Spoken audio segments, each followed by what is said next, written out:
All right, we're back for another episode with the Neutral Zone with Enoch Mwamba. And we have today my main man, Vernon Adams, man. Welcome to the show, man. Boy. Appreciate you. Thank you for having me, man. Yeah. All right, Vernon, I just explained to you what we're doing here today. But before we even start, I got some icebreaker questions for you.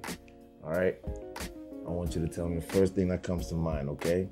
So, VA, if you were clothing, right? An article of clothing, what would you be?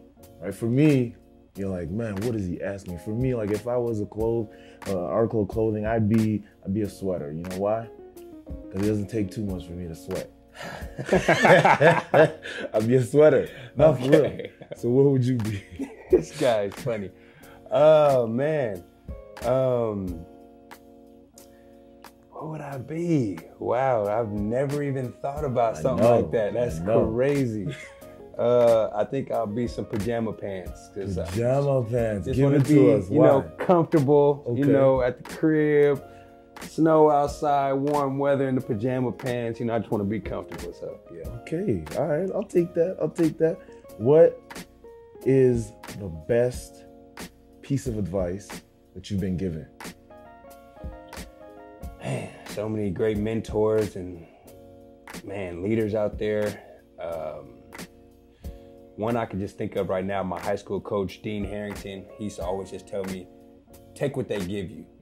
In life, in sport, whatever, take what they give you. Like, don't always go for the big play or the big thing every single time. Like, literally, if they're taking you, like giving you that easy throw or that easy whatever it is, take it every single time. And that's just one thing I look on in life and in football as well. I like that. And on defense, we like to say, take the ones that throw to you.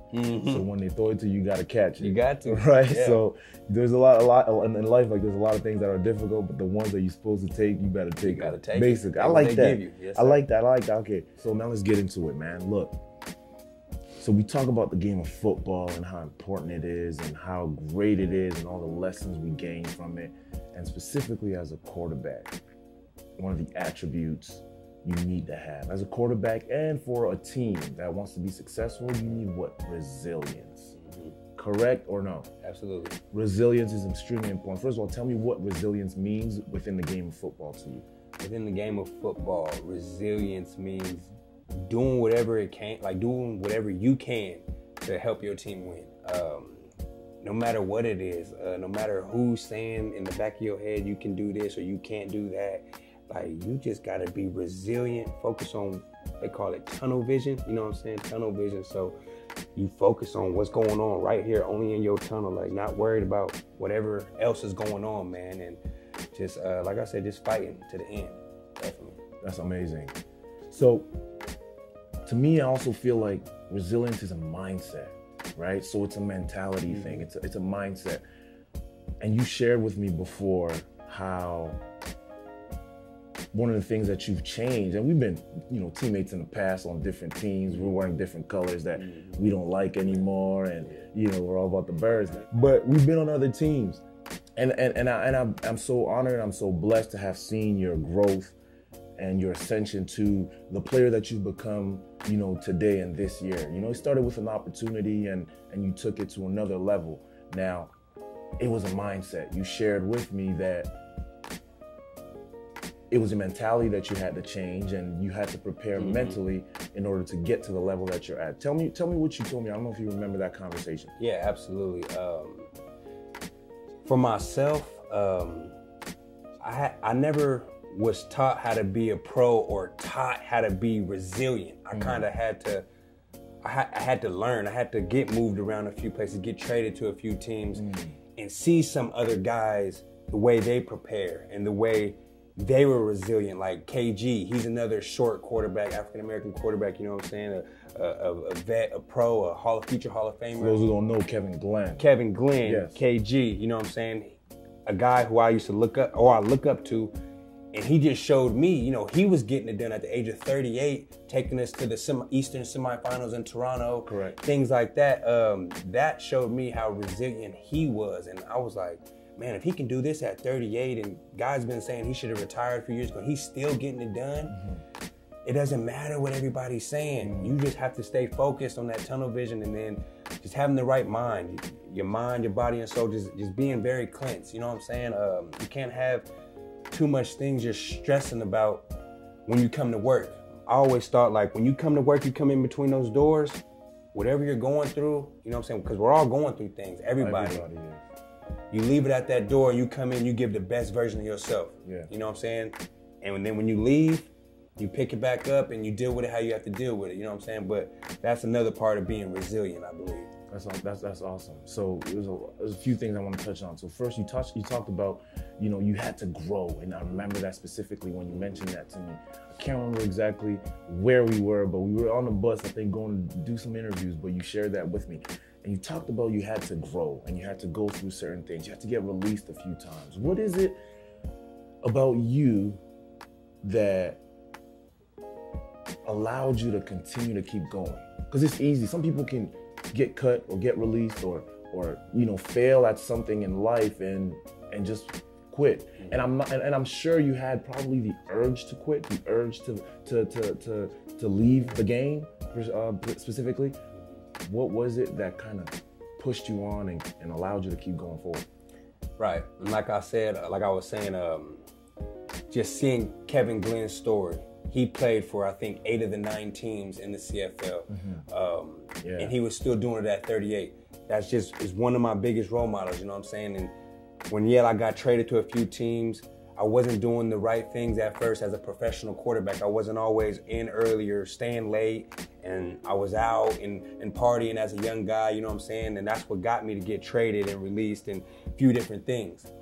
But the blessing in disguise about that, I was able to see other professional quarterbacks and other guys like yourself or Bear Woods or DeVere Posey. I got to see these guys the way they prepare and carry themselves as pros. So just at the end of the day is, I knew when I came back to Montreal last year that this was going to be probably my last shot. So I just knew I had to really, again, I say this word for the third time, just locked in, tunnel vision, and just be resilient, not worry about anything else, and just say, hey, if I want to play football in this game, I need to take it serious. I need to start being a pro. I need to start doing the right things over and over and over and be consistent with it. And I think I took those steps starting the end of last year and start respecting the game more as I went on. Amazing. You touched a lot about, you mentioned KG, you mentioned other guys like myself, Posey, Bear Woods, guys that you looked up to. To me, I see that as mentorship. Mm-hmm. How does mentorship, what role does mentorship play when you talk about resiliency? Mentorship plays a huge role, because when you got young guys coming up here in the CFL, especially from the States, from the jump, guys don't normally respect the game. Everybody's mindset is, hey, I'm going to get some film and go back to the NFL. Like, you know, this is CFL, blah, blah, blah. And I know that's how mine was at first. But then when you get up here, you see these are guys who can actually play, like, and guys who are, you know what I'm saying, just haven't got the shot in the NFL or whatever. And you learn to respect the game. You learn to put in the work and things like that. And like I said, just seeing guys, how they prepare and how they work every single day, it makes you want to grow as a person. And then me having, you know, I have a beautiful son. I want him to look up to me and say, oh, my dad played professional football. Like this is cool. Like, you know, and just things like that, man. You just have to grow. You got to grow each and every day, 1% every single day. I like that. Before we relay and we talk about resilience and off the field, I have one more question, and I remember this from our conversation again. You talked about visualization. Go. Yeah, visualization. It was something I picked up on this year, or this past season. Didn't do it much before, but my fiance, she ended up, she's a mental health therapist, so she thought it was huge after the second game of the season last year. We had lost for the second time in a row, and she just saw me so into my head, and she actually just laid me down, sat me down, and had me close my eyes. And really, she just went through the play sheet, and she would call the play and have me visualize the play, feel the ball, see Posey's face, see Gino's face, see Dante's face, BJ's, whoever's face at receiver as I'm throwing the ball, really visualizing the whole play. And I felt that started to help me, because actually in the last season, I visualized at least 8 plays where we scored on in the game. So it's just something that I think it can help people. Not necessarily everyone, but you give it a try, and you could do it in your workplace, at school. You can just visualize what you want to happen throughout the day. As soon as you wake up, you wake up, close your eyes for another 15 seconds. All right, I want to get an A+ on this math test. I want to this is how I'm gonna answer it. Boom. I like that you brought it to just regular life, and you don't have to be an athlete to be able to visualize, to be able to understand the mindset that you need to have. And it's so funny, because especially for us in the game of football and most physical sports, people think it's just about working hard and lifting weights and running fast and all that, where I've heard it said multiple times that, specifically in the game of football, that it's 90% mental and 10% physical, yes, sir. Right? And so it's amazing that you bring that up. Now, how has the lessons that you've learned in the game of football, when we talk about resilience, helped you off the field? And then just, like you said, so off the field, now it's about being resilient. Just like for me, I look at it as being resilient with like my family, my family lifestyle. So like anything my son asks me, or I'm always gonna tell him what's right from wrong. You know what I'm saying? I'm gonna tell him how to be a man, how to, love everyone, be nice to everyone, treat people the way you want to be treated. You know what I'm saying? And that's all about, not all about, but just that's part of being resilient too. Just also not listen to what everybody's telling you. Oh, you can't be this, you can't be that. Nah, man, just tunnel vision, and that's it, man. Be resilient with it. Have that mindset. Have that mindset that you want to grow 1% every single day, and that's it, really.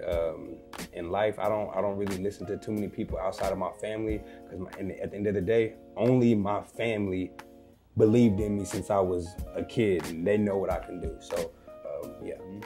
You're not the prototypical quarterback. When somebody says quarterback, you picture somebody 6'5", 6'6", whether he's able to run or not, pocket or not, but you can definitely throw, which you can do.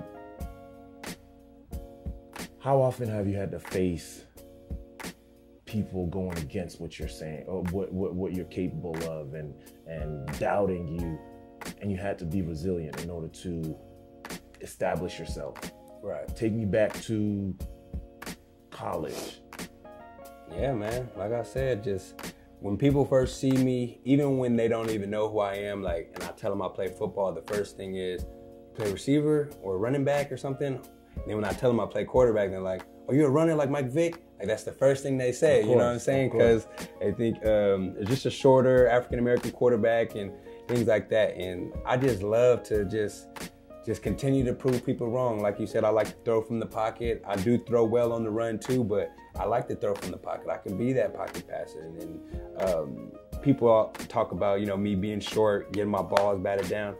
I see Tom Brady get his balls batted down, things like that. You know what I'm saying? It just happens. It's part of the game. Right. They get paid too. You know what I'm saying? So, yeah, man, at the end of the day, ever since high school, like I said, I've had to go get it. I had to go show them. But another thing I want to say too, as well, I've never been the best practice player. I've never been the best practice player in pro sports. That's what your coaches want to see. They want to see that you can do it in practice and then translate it to the game. I've always been one of those guys who just turned it on in the game. And I think that's another reason why the first few years I wasn't really getting a shot that I thought I deserved, because I wasn't doing it in practice. Correct. I appreciate that, VA, man. Talked about resilience. You talked about mentorship. You talked about visualization and how it's important if you want to be successful, no matter what you do, right? And so I appreciate you coming here, man, and stopping by in the Neutral Zone, man. This is VA, and we're out. My boy. Big play. Hey, that's right. All right, thanks.